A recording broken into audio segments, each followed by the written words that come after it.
Welcome to the free idea podcast. Woohoo! I'm Mario Bros. Today, I am trying something new. This is a recording of the podcast while driving through Austin's traffic. Why? Because this goddamn traffic lasts about 30 minutes to an hour on the morning, and it will be another hour back home. So for that reason, I want to take advantage of this every time I get home and I want to do a podcast, but I have no energy to do anything because I'm a tired teacher. And that's right. I'm still working as a teacher. I haven't had the time. Well, I have had the time to do more podcasting, but no energy at all. Whenever I have time left for me, I just want to relax, do nothing, or go out, be with my wife, or play games. Or just be a zombie on TikTok on the sofa, but no energy. No, no, no. So this is my new trial. I'm gonna record it here, and then later I'm gonna get home, work on it on the computer, and hopefully take out all the car sounding sound effects. And if not, if this sounds okay, I may just upload it like this from my phone, which may be faster and may encourage me to just keep podcasting, because the point to me, in my opinion, is to keep podcasting regardless of quality. As long as it's good enough quality, I don't want to stay behind. Podcasting is something I really enjoy. I have to do is talk, and there's not much investment to it other than talk. And that's something I already can do. Well, let me tell you about some random stuff. For example, right now I'm on my way to work as a teacher for sixth grade. And boy, oh boy, middle school and sixth grade, it's some monster. I remember when I was in sixth grade, it was the best year of my life. I really loved it, but that's because I had a very different experience. Coming from the US, it was my first year, and I was only with people that were also coming from Mexico. So I wasn't with the Americans, with the normal population. So sixth grade was beautiful. Everything was new. The culture, the school, having air conditioner was new. Having food for free was new. Beautiful desks was new. Walls, decorations, everything that Americans take for granted was new for me. So even coloring things was new. Even having a teacher that was like, "Congratulations, good work," was completely new. When I was in Mexico, all we got was screaming at us. Teachers very angry for elementary. I get it now. I get it. Elementary is also a monster. But, nothing like the positive reassurance of American teachers. It was very different back then. And I had a great, very, very enjoyable year. Fortunately, I'm teaching, the students I'm teaching don't have much of that experience. They already have been Americanized for a while. So they take a lot of things for granted that other people wouldn't, like always having a pencil. And if you don't have one, I'll give you one. Supplies. Most of their backpacks are for decoration. They don't put any books in there. They only put chips and makeup. That's all it is for. Maybe a laptop because it's issued by the school. And even that, they will forget almost every day. The laptop or their charger. But they will not forget their phone. Look at that amazing thing. Forget school supplies, but don't forget your phone. Interesting. Some adults are the same. You will forget your car keys, but you will not forget your phone. Sometimes the phone is more important than anything else. Even getting out of the house without a phone in your pocket, even if you're going for the mail, feels like you're being naked. Super strange, but it is what it is. Here we have some traffic. People slowing down for no reason because this is one of those orange blue lights to the right on no lane, but people like to slow down para mirar el chisme. Yep, they love el chisme. I hate when that happens, but I've noticed it, and you have. Whenever people, whenever you're in the road and there's an accident and your lane is going forward and the accident is entirely on another street, not even on your lane, not even going the same direction you're going, is totally on the opposite side of the road, your lane will still slow down and cause traffic because They love el chisme. Oh yeah, they love looking at what happened, and I love it too. And so when they do that, I also slow down. I'm like, ooh, what we got here? Some drama to this boring routine life. It is the way of the American life. I bet you that happens in every country, not just here. Oh yeah, so I was saying sixth grade, it's a monster of its own. Students nowadays, yep, very disrespectful, of course. You gotta have some thick skin, thicker than cheese wheel, because they will treat you worse than their friends and worse than their parents. They will say some things they would never say to their parents. Oh no, you know why? Because their parents can pow pow, but teachers cannot pow pow. And they know that. So we gotta figure out other types of consequences for those. But anyways, it is what it is. I don't recommend to anybody. I don't think I'll be a teacher next year, but we'll see. I do have some plans to get another career because also this career is very exhausting. To all the teachers out there, congratulations, and I'm sorry for you. This is as exhausting as being a doctor or a lawyer, but with no doctor pay or lawyer pay. Or none of the cool rewards about going to a party and saying, I'm a doctor. What do you do for a living? If you say I'm a teacher, it's often like you get responses of, oh, I'm so sorry. Are you okay? uh, which is a good, it's good. And these people understand that it's really rough. It's really rough. And there's many jobs out there that earn more money with a whole lot less stress. But the good thing about it that I would say is for those who are teachers, if they ever go to another career, they'll be extremely grateful and easy to accommodate, easy to be grateful about anything about that workplace. Like I know for a fact that whenever I leave and I get any other job, whatever it is, even if it's flipping burgers, I'll be like, hey, at least I'm flipping burgers. There's no screaming all over me. Even if I get screamed like twice by a customer, I'll be like, hey, at least it was a nice customer. It wasn't 20 kids every day for every class or something like that. I'm exaggerating, but yeah, it's a rough job out there. And we always want less workload and more pay, but it is what it is. It's been like this for since I can remember, since I was in school. It's been the same complaints about the job. I've heard the same things. It only gets worse and worse throughout the years. That's all it is. Pay gets worse and more responsibility gets thrown onto us. I didn't know that until I became one. How hard it was to actually be a teacher. Because most of the time it's just you think as a student that a teacher all he does is comes to work, throws some random assignment on the board, and then says, go and do it. After you say go and do it, everybody does it, and then you just chill for those minutes as a teacher, and then they give you the work, and then you just look at it with your eyes, and automatically it's graded or something. And nope, no. I wish it was just like that, but no. There's meetings in times where you're supposed to be doing planning for your next classes. At the same time, you have to fill out surveys, go to trainings, help a student that got lost because they lost their schedule, get into some drama, attend to other meetings with more drama, get interrupted by other teachers because they also need help. It's just, it's a lot. And I'm also the teacher that interrupts other teachers. I try not to do it, but I do it a lot as a new teacher. And yeah, it is a lot. And everybody's busy and everybody got a ton of stuff and we just gotta make it work.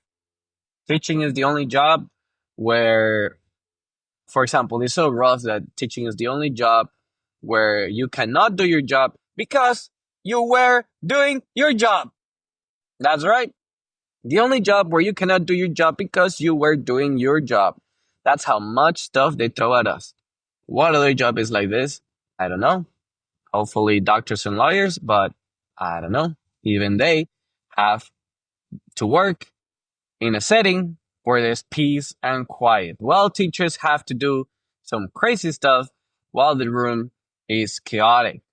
We are living day to day in chaos. So whenever you see a teacher and you see them so calm and with incredible social skills or public speaking skills, it's because we're always in chaos. We're always talking to a people, to a group, always from start to finish for 7 hours straight up.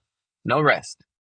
No rest. The only rest we get is testing time when finally the class has to be quiet, which also takes work to do.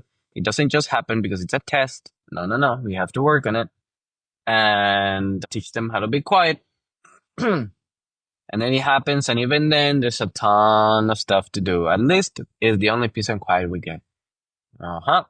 That's something I realized that as a teacher, I love test days. Those are the only days I get to rest my voice. I don't get to rest anything else. I am still working on a lot of stuff in the background, but my voice thanks me during test. And that said, we're gonna have a test very soon for 2 days, and I'm in love with that. Every time there's a test day for those days, I feel like it's a holiday. Hey, yeah, a holiday. Imagine that. Imagine where your job, where doing your job is so rough that when you get a little bit of light work, it becomes a holiday. That happens in some jobs. I've had those. I had those where I just have less customers and it feels like a holiday. And then you say, well, teachers work less days. Oh boy, yes we do. But we work 12-hour days. 12-hour days. So yeah, we work about half the year. But then if we work twice the hours, that still makes up for the other half days that we don't work. If I were to only work my 8 hours a day, contracted hours, there would be no class for the next day. I'm gonna tell you that. There will be no planning. There will be nothing set up for the next day. It'll be just me winging it 100%, and it's gonna be super sloppy, sloppier than a sloppy Joe. So by force, we have to work more than 8 hours a day. About 12 is right, because we get home and then whatever time we arrive, if it's six or seven, depending how far you live, like me, you still have to work all the way until 9 or 10. Lesson planning, putting grades, putting information to students that misbehave, consequences, more trainings, more emails, random questions. And that's just me in my first year.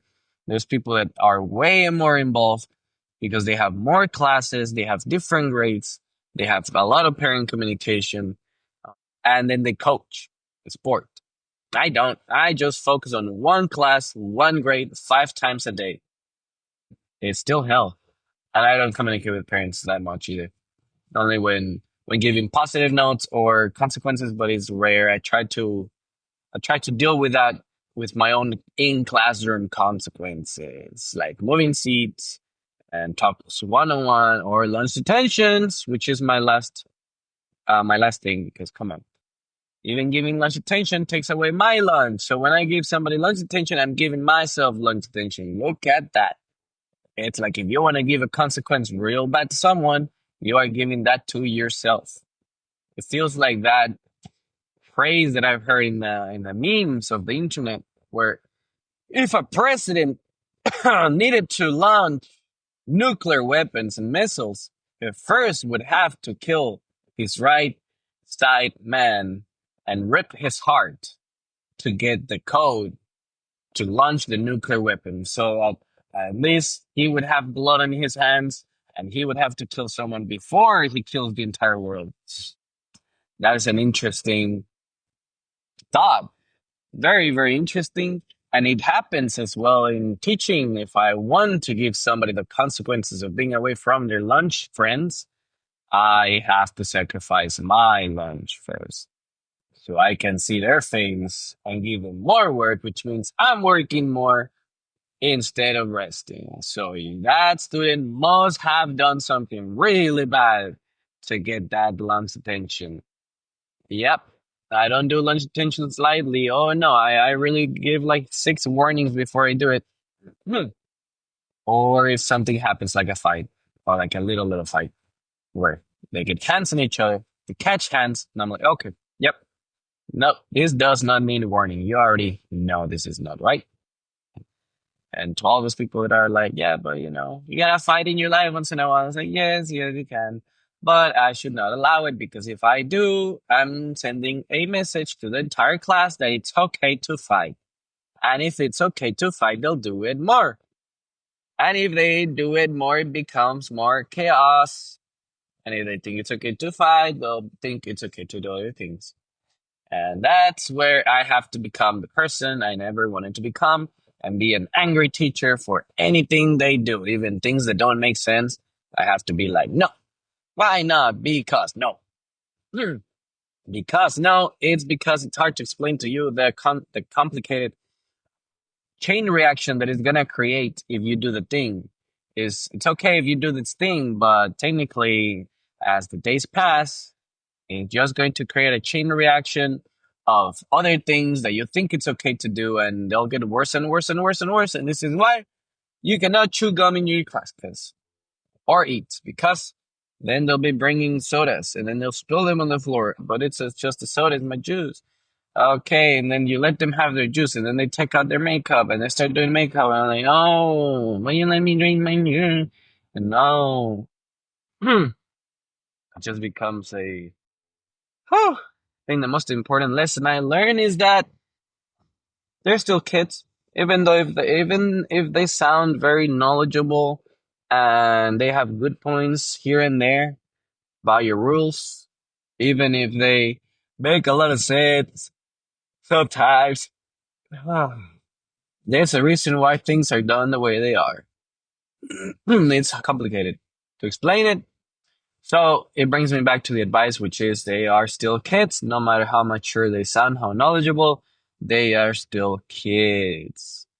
And that means that they will still do things that are driven by their high emotions. And you know it, that when you are very emotional, you do things that don't make sense, or that even if you try to explain them the best way you can, they're still not correct to do. Adults, you know this. When you're angry, you will say things you will regret. Middle schoolers do this all the time. But they will not regret it. That's the worst part. They will not. They would love to try it again and again.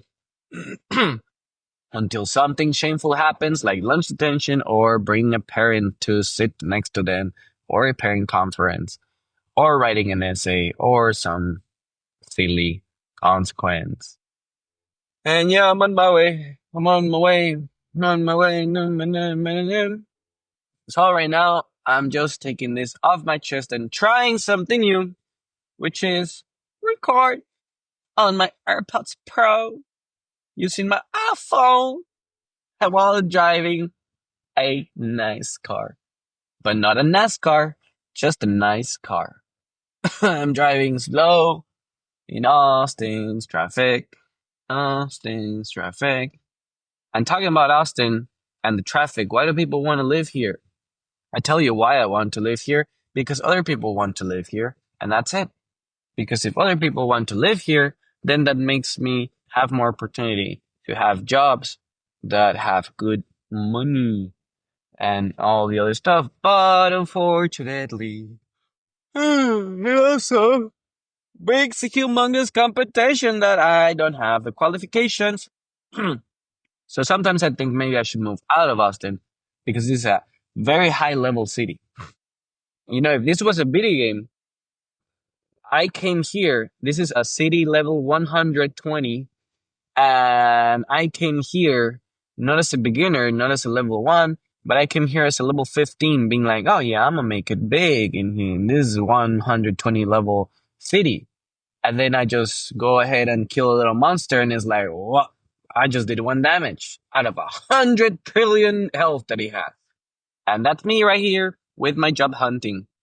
I came here like a level 15 in a city that is 120 requirement to live and get a job.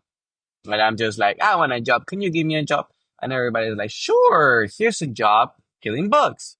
Sure, you have a master's degree? Perfect. Here's a job for cleaning pools. The only better job I could get is Sure, here's middle school, sixth grade. And I'm like, nice. Guys, these sixth graders are little angels. I love them. My first 2 weeks, they're incredible.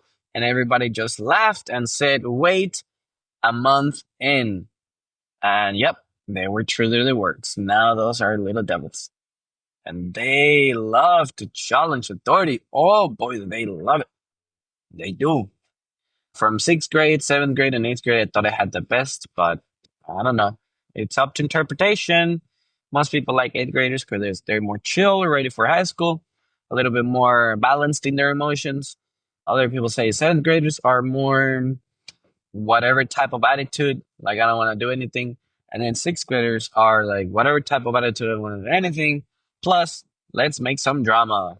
Let's make some high emotions drama about fighting and friends and no friends and girlfriends and boyfriends. And all they want to do is learn how to kiss. And I'm here trying to teach them how to write a letter in 2024. A letter in 2024. I never had to learn how to make a letter. I only went to Google and I would put letter layout and then I would just copy it and be done with it. And then I have to tell them what a text structure is, which I never knew in my life and I never needed it to know it. Pardon me, but I have a master's degree with a 4.0 GPA. And I've never had to know anything that I'm teaching right now, right here, which is funny. But hey, that's what the government of Texas wants me to teach. So I'll teach it because government of Texas wants it. And if I don't do it, they'll fire me. And that means no money, no food, no house, no life. So it is what it is. We don't teach what they need to know. We teach what the people high above think they need to know. So here and there, I try my best, as every other teacher does, and realizes that curriculum, curriculum is low par, sucks basically. So every teacher does his own thing eventually here and there. Like they follow the curriculum, they follow what we need to teach, but they throw a spin in it when they're like, you know what, this is what they actually need to know. And that's what they teach. And that's what I do once in a while. So that's why they have a routine to write a journal every day for half a page with a fun topic. What's your favorite animal? If you had a superpower, what would it be? And then it goes a little bit more crazy. If you wear a backpack, what would you think and say? Imagine you were thrown into a dark corner and you miss your person. What is there to do, to say? What happens? And, just some fun topics. I can throw you a trillion more, but three is about right. And then we read every day because reading is important, not because reading is has to be boring, but because they'll be doing reading their entire life pretty much. And now with the phones and computers, there's more reading than you think. There's actually, in fact, more reading because you have to read texts from your friends and boyfriends and girlfriends, and then you have to write them a letter. I love letter. So that's a lot of more writing to do. And if you're into the news, you have to read news reports. Of course, you can listen to the people that read those news to you, but then you go ahead and read the comments of the people that are in support or against, and then you make your own opinion from the comments that you have to read. So yeah, there's a lot of reading involved now. And so we do a lot of reading every day, a lot of writing every day. And that's what I can include my little spice into this teaching gig for what it is. And I'm almost there. I'm almost at my job. Also, teachers become parents in some way. Even if they don't have kids, you just can't not become a parent to some of these kids. They just go through some rough things, some rough life things, and they look so cute and they're so small and they remind you a lot of you once in a while here and there with some attitudes, even the bad attitudes. You're like, oh, I was the same way. Yeah, I used to disrespect people like that too. Oh, I used to fight like that. Yep, I get it. I get it. And so you kind of become a parent of sorts. Well, I guess that's the title of teacher. Supposed to be somebody who teaches you about anything. Could be a mentor, a coach, a teacher. It's like your kung fu teacher. He teaches you some fighting skills, but also through kung fu, he teaches you about life. So yeah, it's just part of being a teacher that you become somewhat of a small parent to these kids who probably see you more than their parents. Let's be honest. They're here and the best hours of their life energy too, from 8 a.m. all the way till 4 p.m. Like, oh boy, oh boy, oh boy. If you're an adult that works, you know that those are your best hours. Those are the hours that you have the most energy, the most positive outlook in life. Are those hours. So yeah, those are the hours that we have their children. And then once they go home, they're already kind of tired and their mind is, they just want to do anything else but work. And that's when the parents get it. But the kids just want to do anything else but work. So they want to jump around, they want to play, they want to run, they want to joke, they want to talk. That's great. So they go home, and then their parents just come from work, tired, and all they want to do is relax, watch TV, drink something, be chill. But instead, they have this very talkative child that just come from school, and it's full on energy mode where he wants to run around and this and that. Hopefully, the child is tired by then, so the parent can have a break. But no. So you see this conflictiveness. This is why parents have a hard time raising children in America. Also because they have 2 or 3 jobs in this economy. And all you want to do is get home and chill. But now you have this 1,000 little kitties in as your roommates that you have to take care of. Um, I feel for parents. I definitely do. Some of them like kids, and that's great for them. But I feel like most of them, they have a tough time. Let's put it that way. So I have learned a lot. I'm yawning. I'm almost there. Almost there. Yep. Yep. Just going here through the motions of being a teacher. On my first podcast on the car. That was enjoyable. It was nice and fun for me. Finally, something to do while riding in this car that is not listening to political podcast about how America is falling apart or listening to audiobooks about how to get rich in America because it's falling apart. So you better get rich so you're not left behind. This is much better. By the way, I'm tired of those political stuff, but to be honest, it's the only thing that entertains me. Because in some way, those political arguments are like real life updates. You know how video games get updated all the time? They're like new character, skin, unlocked, new enemies, new arena, new rules, weapons balance. They do less damage or more damage, new weapon available. And in America or just your life in general, the only real life update that you get is politics, new law, more people coming into the border, new characters, new dangers, new restaurants, new food. You get all that. And then more taxes or less taxes, more houses, less houses. And you're like, ooh, now I can live in a nicer place. So, yeah, updates. Updates is the only real life update. Alrighty, my people, I'm on my way out. Peace out.